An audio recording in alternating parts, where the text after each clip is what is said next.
Vamos lá dar continuidade para a nossa aula e agora a gente vai falar de uma coisa muito interessante que são os guias alimentares. Os guias alimentares, eles foram criados a partir de 2002, né, elaborados pelo Ministério da Saúde para toda a população brasileira. Eu acho que a gente já tem um guia alimentar, se eu não me engano. Esse meu aqui, ó, é de 2014, mas a gente já tem um, se eu não me engano, de 2016, tá? A carinha do guia tem aí para vocês verem, ó. Esse aqui é o guia para a população brasileira. Guia alimentar para a população brasileira 2014, tá? A gente já tem, se eu não me engano, o guia novo 2016, tá?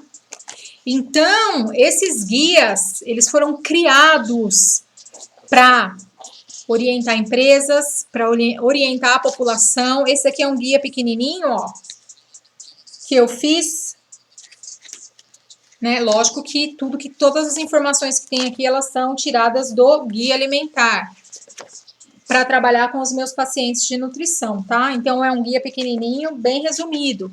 Então, eles visam promover a alimentação saudável, com vistas na segurança alimentar e educação nutricional. O que é segurança alimentar? Você fica pensando, nossa, existe isso? Segurança alimentar existe.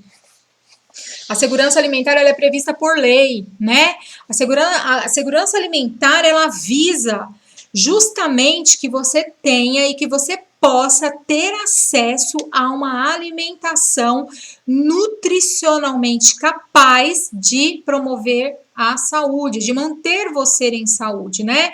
Quantidade certa e básica de macro e micronutrientes, né? Então, a segurança alimentar, resumidamente, é isso, né? É que você tenha acesso a uma alimentação verdadeiramente capaz de manter você saudável, promover a saúde, tá bom? De que você possa ter alimento, de que você não tenha nenhuma dificuldade por falta de alimento, ou seja, que você não passe necessidade, que você não passe fome, tá bom?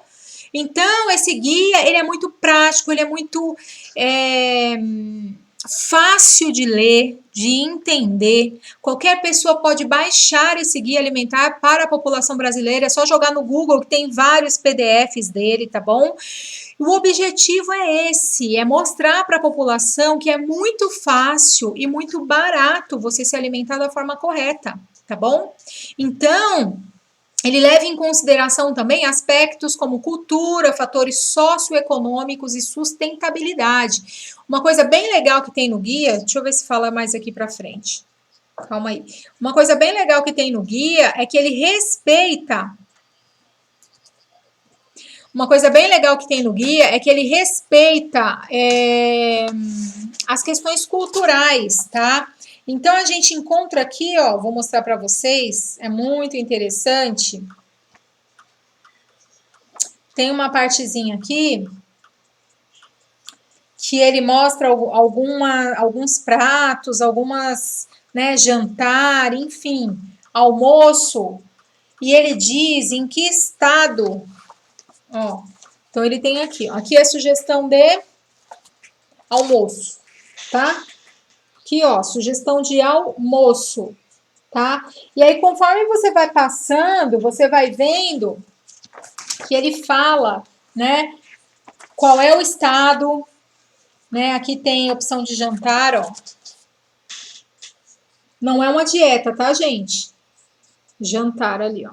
Não é uma dieta, tá? É um guia, o próprio nome já diz, é um guia alimentar.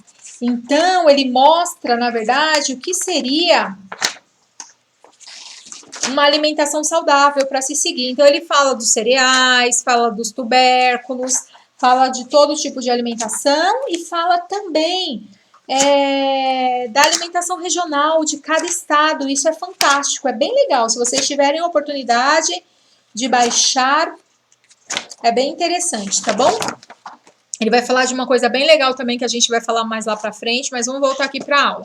Então, ele visa promover, manter a saúde global do indivíduo com orientações, foi o que eu acabei de falar, direcionadas para prevenção e tratamento de qualquer doença. Esse é o intuito, tá bom? Baseado em pesquisas, ele tem uma visão global da dieta, né? Útil para qualquer tipo de público ou um público-alvo, de repente, né? Porque aqui também fala das doenças crônicas não transmissíveis, enfim, tá bom? Ele é prático, os nutrientes, energias adaptados segundo a idade, gênero e atividade física, tá bom? É dinâmico, então é fácil o entendimento dele.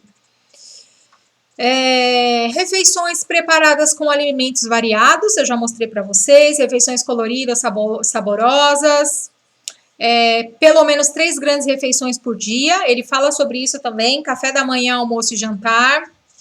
Nutrição adequada durante a gestação, ele fala sobre isso também. Oferecer sempre que possível o aleitamento materno, então fala muito sobre aleitamento materno, incentivo ao aleitamento materno, tá? O guia fala bastante sobre isso também.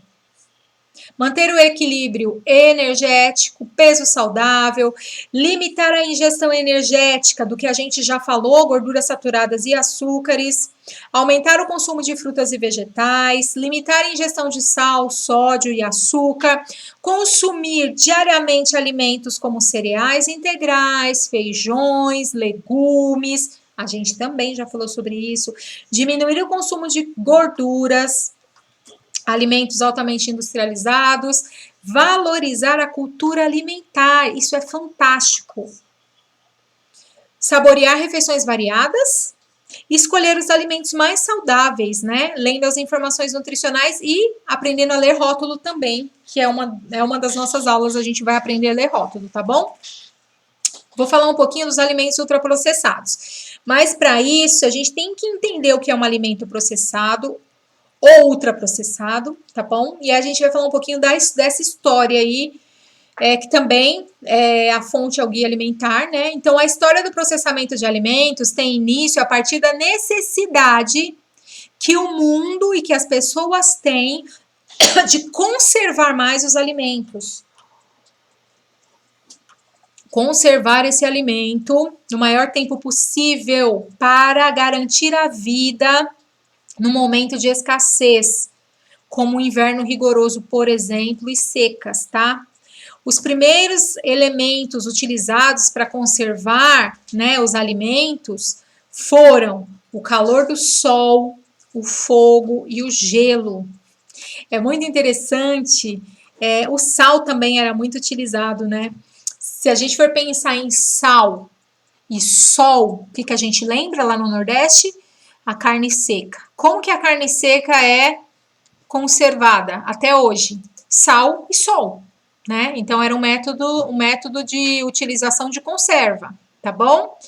Porém, a data específica de quando a humanidade iniciou o processo de conservação mais industrializado assim se perde pela história, tá bom? Mas só para a gente entender. E aí, tá bom, professora? Beleza. Um alimento, vou voltar lá para a gente ver de novo. Um alimento, um processamento de alimento para ele ser mais conservado. Então, se processava um alimento, colocava um aditivo nele, que era o sal, né? No caso, mais antigamente aqui, eles estão falando de calor, fogo e gelo. Mas a gente sabe que sal também conserva, né? E aí começaram a se colocar aditivos para essa conserva dos alimentos. Eu trouxe uma foto aqui para vocês também, que é fonte do guia. Vocês conseguem nessa imagem distinguir para mim o que é alimento e o que não é alimento? O que deixou de ser alimento? Então, aí a gente tem 3 categorias do que a gente pode chamar de alimento, tá bom? A gente tem o abacaxi, a gente tem, né, aqui, ó, o abacaxi, a gente tem o milho e a gente tem lá embaixo o peixe. Esses são os considerados alimentos in natura, ou seja, direto da natureza para a mesa. Depois ali a gente tem no meio o processamento dos alimentos processados, ok? que aí a gente tem o abacaxi em conserva, e geralmente essa conserva é feita com água e açúcar. A gente tem o milho em conserva, que geralmente é feito com sal, né? E a gente tem ali o peixe ou a sardinha, que geralmente é feita com sal, muitas vezes, e uma gordura, ok? E aí, na última fileira, o que a gente tem? Os alimentos ultraprocessados. A gente tem um suco de pozinho de abacaxi, a gente tem um salgadinho de milho e a gente tem um nuggets de peixe. Vocês acham que essa última fileira a gente ainda pode considerar alimento? Sendo ultraprocessado? Infelizmente não. Infelizmente, quando a gente se alimenta de qualquer um desses três aí, da última fileira, a gente não está mais ingerindo um alimento. Se tiver 1% do que se diz respeito ao alimento que a gente falou aí, é muito, tá bom? Então, também é algo para a gente se pensar bem. E o Guia Alimentar para a População Brasileira dá muita ênfase no que se diz respeito a isso. Alimento in natura, alimento minimamente processado, que não está aqui, alimentos processados e ultraprocessados. Eu deixei uma imagem aqui, ó, com alguns alimentos para vocês verem e pensar. Vocês acham que esses alimentos que estão aqui embaixo são o quê? São in natura? São processados ou são ultraprocessados? Depois vocês me falam, tá bom? Que eu quero saber. E aqui, bem interessante, eu tenho aqui também, que eu vou mostrar para vocês, o prato que seria o ideal para se consumir e manter o equilíbrio da saúde, da nossa fisiologia, tá ok? Do nosso bem-estar. Que esse prato aí foi o prato que o Guia Alimentar para a População Brasileira estudou e definiu como uma estratégia saudável.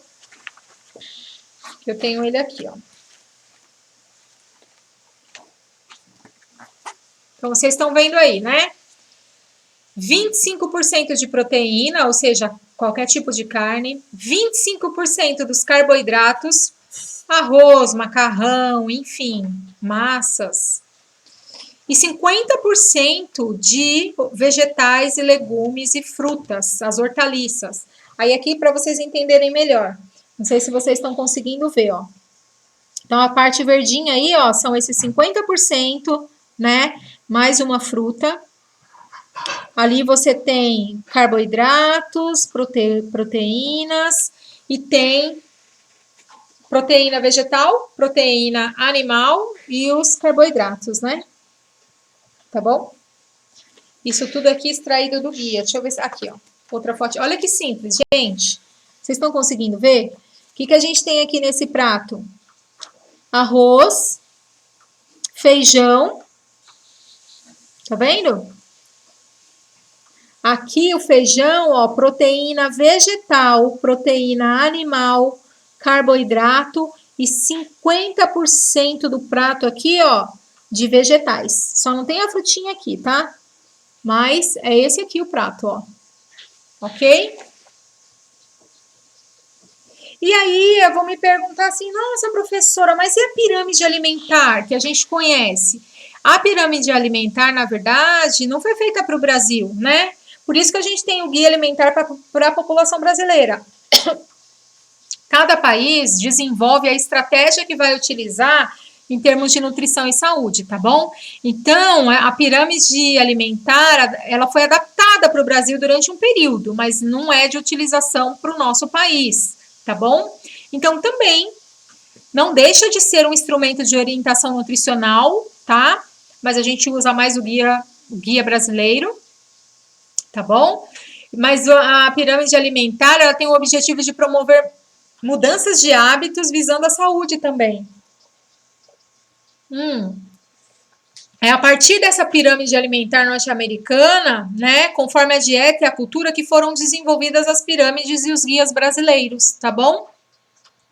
Então aqui, ó, a gente pode ver que existem algumas diferenças entre as pirâmides do ano de 1999 e a pirâmide do ano de 2008, tá? Com a redução do número de porções de alimentos, determinados grupos alimentares, devido ao contínuo crescimento do consumo de gorduras e açúcares, como a gente já falou, e alimentos extremamente industrializados e ultraprocessados, aumentando a obesidade, excessos de peso.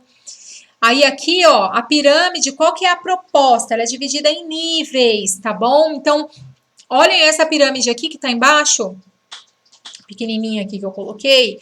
Se vocês forem olhar, a base dela é o que? É o nível 1, que é o grupo de cereais, tubérculos, raízes, fontes de carboidrato, tá bom? O segundo nível, a gente tem lá o quê? Grupo de hortaliças e grupos de frutas. Estão vendo ali, divididinho, a segunda parte, né? De baixo para cima. Fontes de vitaminas e minerais. O nível 3, a gente tem o quê? Grupo de leites e produtos lácteos, carnes e ovos e grupo das leguminosas. O que a gente inclui aí como leguminosa? Por exemplo, um exemplo de leguminosa, feijão, né? Lentilha, né? Proteína vegetal, tá bom? E aí, no quarto nível, que é o topo aqui, ó, da pirâmide, que vocês estão vendo, tá? É o grupo de óleos e gorduras, alimentos fontes de gordura, os lipídios, os açúcares e os doces. E com o passar do tempo, isso foi mudando, tá, meninas? Olha essa pirâmide aqui. Essa pirâmide, ela já vem na base dela, se vocês prestarem atenção, onde falava aí do consumo dos carboidratos, que era a base da pirâmide, ou seja, era o que a gente tinha que consumir mais, porções. A gente vê na base o quê? Água e atividade física. Depois a gente vê, dividido ali, ó, gorduras boas, monoinsaturadas. Então a gente vê azeite ali, se eu não me engano, aquele potinho ali no cantinho eu acho que é amendoim, os nuts, né? Depois a gente vê os pães, macarrões, arroz. Em cima continua os vegetais e as frutas, né? Mais em cima, mais vegetais, mais frutas, leguminosas. Viram como cresceu? Depois a gente tem as proteínas propriamente ditas, né? Frango, peixe, carne. Aí só depois, vocês viram que vai afunilando? Só depois a gente tem os laticínios.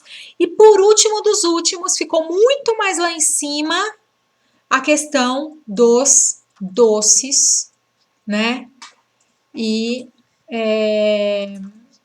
as gorduras que não são tão boas, tá bom?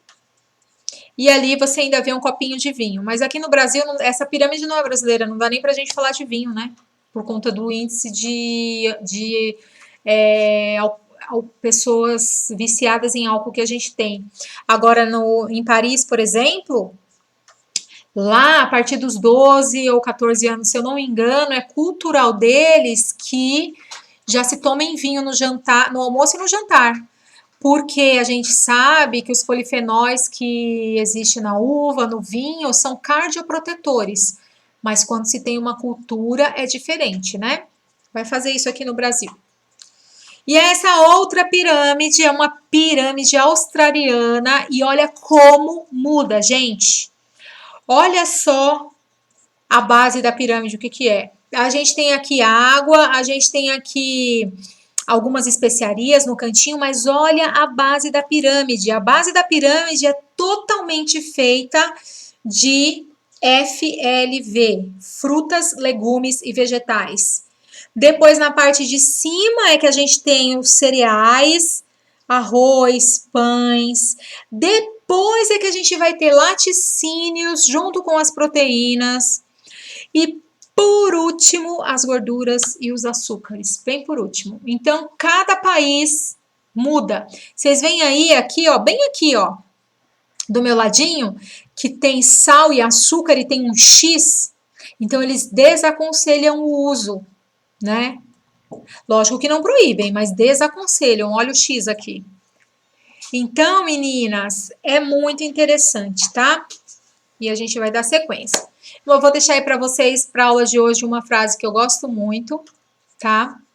A saúde é resultado não só dos nossos atos, como também dos nossos pensamentos. Essa frase eu carrego comigo há muito tempo.